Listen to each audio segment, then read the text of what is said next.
اعوذ باللہ من الشیطان الرجیم بسم اللہ الرحمن الرحیم۔ السلام علیکم اسٹوڈنٹس، امید ہے کہ آپ سب لوگ خیریت سے ہوں گے۔ آج ہم پڑھیں گے کلاس 9 کی اردو۔ آج ہمارا چیپٹر ہے خطبہ۔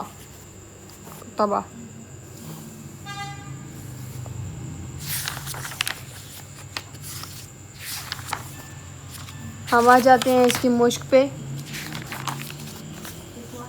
یہ ہمارے پاس اس کی مشق ہے۔ یہ ہمارے پاس غلام عباس کا جو ہے تعارف ہے۔ غلام عباس ایک مصنف ہے، اس کا تعارف ہے۔ اور یہ آ جاتے ہیں ہم مشق پر۔ یہ ہمارے پاس کیا ہے، درست جواب کے گرد دائرہ لگائیں۔ نظام عباس کا تعلق کس صدی سے ہے؟ 20ویں، کیونکہ 19 کی جو لائن آتی ہے وہ ہمارے پاس 20ویں صدی کی ہوتی ہے، 20ویں صدی تھی۔ غلام عباس کس ادب سے زیادہ متاثر تھے؟ ترکی۔ قواعد کے اعتبار سے کون سا حروف ہے؟ جاد، حروف جاد۔ ایسے حروف کو کیا کہیں گے جو ایک اسم کا تعلق دوسرے اسم سے ظاہر کرے؟ حروف اضافت۔ صنف نثر مضمون کتنے حصوں پر مشتمل ہوتی ہے؟ 3۔ غلام عباس کے اسلوب کی نمایاں خوبی کیا ہے؟ حقیقت پسندی۔ وہ حقیقت پسندی کو پسند کرتے تھے۔ یہ سارے جو MCQs ہیں یہاں سے اور کچھ دوسرے حروف سے ہیں۔ آ جاتے ہیں یہاں پر درجہ ذیل نثر پارے کو فہم کے ساتھ پڑھ کر دیے گئے سوالات کے جوابات دیکھیں۔ یہ آپ نے پیراگراف پڑھنا ہے اور اس سے نیچے یہ سوالات ہیں۔ پہلا سوال ہمارے پاس، شریف حسین کو کتنے برس کی عمر میں پینشن مل گئی؟ تو پہلا ہمارے پاس یہاں سے ہے 55 برس کی عمر میں اسے پینشن مل گئی۔ یہاں سے یہاں تک ہمارے پاس کیا ہے؟ پہلا 55 برس کی عمر میں اسے پینشن مل گئی۔ دوسرا کوشچن ہے ہمارے پاس، پینشن ملنے کے وقت شریف حسین کے تینوں بیٹے کیا کر رہے تھے؟ تو ہمارے پاس یہاں سے ہے، اس کا ایک بیٹا مال گودام میں کام کرتا تھا، ریل کے مال گودام میں کام کرتا تھا، چھوٹا کسی دفتر میں ٹائپسٹ تھا اور اس سے چھوٹا انٹرنیٹ میں پڑھتا تھا۔ یہاں تک ہمارا دوسرا سوال ہے، یہاں سے لے کے یہاں تک دوسرا۔ تیسرے پہ آ جاتے ہیں، شریف حسین کوئی کاروبار شروع کیوں نہ کر سکا؟ تیسرا ہمارے پاس یہاں سے ہے، علاوہ ازیں اس کا ارادہ کوئی چھوٹا موٹا بیوپار شروع کرنے کا تھا، مگر مندے کے ڈر سے اسے ابھی پورا نہ ہو سکا۔ یہ ہمارا تیسرا ہے۔ چوتھا کوشچن ہے ہمارا، آخری عمر میں شریف حسین کی چرپائی پر پڑے رہنے کی کیا سبب کیا تھا؟ پڑے رہنے کا سبب کیا تھا؟ تو چوتھا کوشچن ہمارا یہاں سے ہے، جب اسے پینشن وصول کرتے 3 سال گزر گئے تو جاڑ کی ایک رات وہ کسی کام سے بستر سے اٹھا، گرم لحاف میں تھا، پچھلے پہر کی سرد اور ٹھنڈی ہوا تیر کی طرح اس کے سینے میں لگی اور نمونیا ہو گیا۔ بیٹوں نے اس کے بہتر علاج معالجے کرائے، اس کی بیوی اور بہو دن رات اس کی پٹی سے لگی رہتی، مگر افاقے کے نہ ہوئے۔ وہ کوئی 4 دن بستر میں پڑے رہنے کے بعد مر گیا۔ یہاں سے یہاں تک، کیونکہ اس کے بستر میں پڑے رہنے کی وجہ پوچھی ہے تو ہمارے پاس یہاں سے یہاں تک بنتی ہے اور اس سے آگے ہم نے اس کے علاج وغیرہ کا بتایا ہے۔ آگے ہمارے پاس شریف حسین کو نمونیا کیوں ہوا؟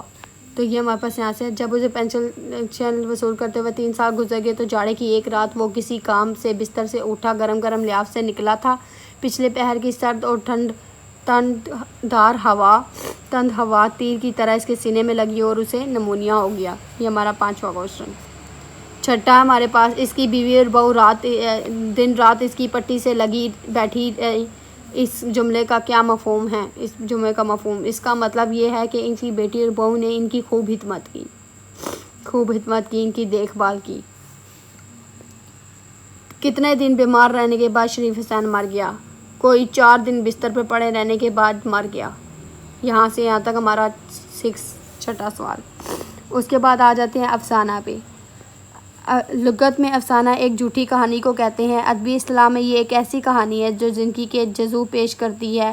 افسانہ اختصار و حدت تاثیر کے اہل ایک کہانی ہوتی ہے۔ افسانہ یا مختصر افسانہ کم سے کم آدھے گھنٹے میں پڑھے جانے والا ایسا قصہ ہوتا ہے جس میں کسی ایک واقعہ زندگی کے کسی ایک پہلو کو اختصار اور دلچسپی کے ساتھ پیش کیا جاتا ہے۔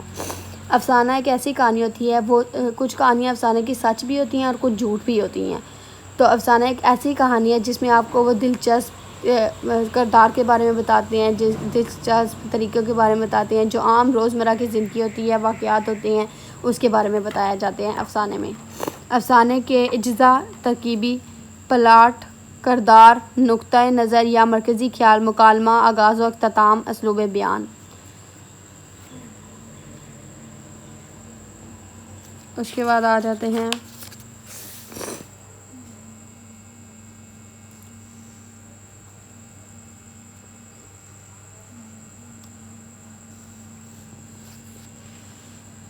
جنہوں نے ہمیں ایک افسانہ دیا ہوا ہے، اس افسانے کا مرکزی خیال دیا ہوا ہے۔ اس کے بعد ہم آ جاتے ہیں حروف کی اقسام پر۔ حروف ندا۔ حروف کی اقسام کیا ہے؟ حروف ندا کسی کو پکارنے یا آواز دینے کے لیے استعمال ہونے والے حروف کو حروف ندا کہتے ہیں۔ کسی کو بلائیں یا کسی کو آواز دیں یا کسی کو پکاریں، اسے حروف ندا کہتے ہیں۔ مثلاً یا، لا، اے جی، او، ابے وغیرہ کو حروف ندا کہتے ہیں۔ حروف تعصف۔ یہ حروف غم یا افسوس کے اظہار کے لیے استعمال کیے جاتے ہیں۔ افسوس حیف، وائے، ہائے، اوف ہے، حروف تعصف ہے۔ حروف تشبیہ۔ یہ حروف ایک شے کو دوسری شے کی طرح بتانے کے لیے استعمال ہوتے ہیں، مانند مثلاً طرح، سا، جیسے، بائنہ حروف تشبیہ ہے۔ حروف تحسین یا انبساط۔ کسی کی تعریف یا خواہش کے اظہار کے لیے بولے جانے والے حروف کو حروف تحسین یا حروف انبساط کہتے ہیں۔ مثلاً سبحان اللہ، شاباش، بہت اچھا، واہ واہ، بہت خوب وغیرہ، مرحبا وغیرہ۔ حروف نفرین۔ نفرت یا ملامت کے اظہار کے لیے استعمال ہونے والے حروف کو تف، لعنت، پٹخار، ہزار لعنت، اخاتو وغیرہ، انہیں حروف نفرین کہتے ہیں۔ اس کی یہ 5 حروف ہیں۔ حروف کی اقسام 5 ہیں۔ درجہ ذیل دیے گئے حروف کی نشاندہی کریں۔ تف ہمارے پاس کیا آئے گا؟ تف ہمارے پاس آتا ہے حروف تعصف میں، آئی تھنک سو حروف تعصف میں آئے گا۔ اس کے بعد اختو ہمارے پاس حروف نفرین ہے۔ بہت خوب ہمارے پاس حروف تحسین ہے۔ مرحبا بھی حروف تحسین ہے۔ حیف ہمارے پاس حروف تعصف ہے۔ مثل ہمارے پاس ہے حروف تشبیہ ہے۔ اے حروف ندا ہے۔ ابے حروف ندا ہے۔ کا حروف ندا ہے۔ کا نہیں، کا اور کی جو ہوتی ہے یہ ہمارے پاس وہ ہوتا ہے حروف تشبیہ بھی ہے۔ جب تک یہ بھی ہمارے پاس حروف جار بھی ہوتا ہے ایک۔ یہ ہے، امید ہے کہ آپ کو یہ سب سمجھ آ گئی ہوگی۔ اگر آپ کو اس میں کوئی بھی کنفیوژن ہے تو آپ مجھے ضرور بتائیں۔